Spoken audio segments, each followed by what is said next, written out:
Hey, thanks for stopping by. I'm Digital Micro. You're on the Digital Micro Trading Journal channel.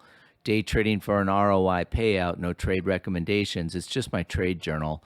And the big event is two news catalysts, 8:30 CPI, 2 p.m. FOMC minutes. So we'll talk about the price action and order flow levels for Wednesday, April 12th, 2023. And I'm anchored on this 15-minute chart as being my bellwether on how to navigate through today. So let's get right to these charts. Here we are, 24-hour. This is where we're at Wednesday, deep into Globex, 13 handle range. Prior day, we had a total of only 20 handles, much lower than where we were with Monday. Monday, we had a low digging into this fair value gap created on this big long March 31st bar, and this dug into the fair value gap on Monday down to 4098.5.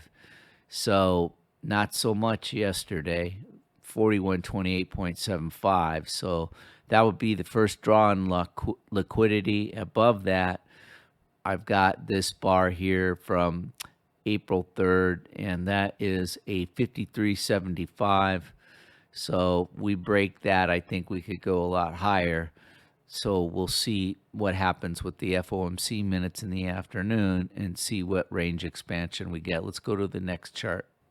So 60-minute, again, you can see how this new week open gap, which again was a holiday open gap, had really yesterday this black bar down.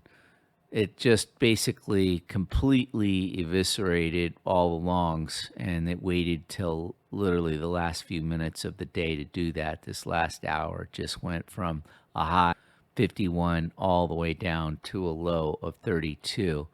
We didn't get to the low of the day, though, which was 28.75. Again, that's going to be the draw on liquidity for Wednesday, and above it, draw on the liquidity is just above 52.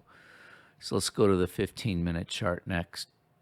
All right, the bell of the ball, the 15-minute bellwether, and this is what I've been trading off in Globex. Asia was just a non-starter for me because of a 5-handle range, so that was my signal not to take any trades.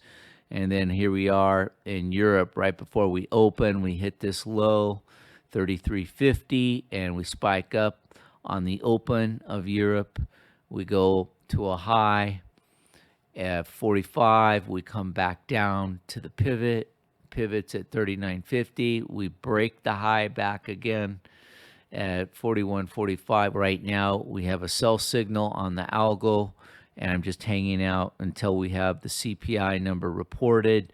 No plans to trade it unless we break this drawn liquidity above, which would be 46.50. That would be an area of interest if we break it. And below, I have an interest if we break the 41.33.50. So those are the levels above and below.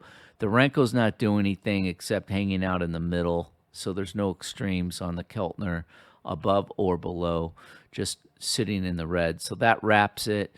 Again, big news catalyst day, CPI, pre-market, and afternoon, we've got FOMC minutes. That's all I got. Take care. Aloha.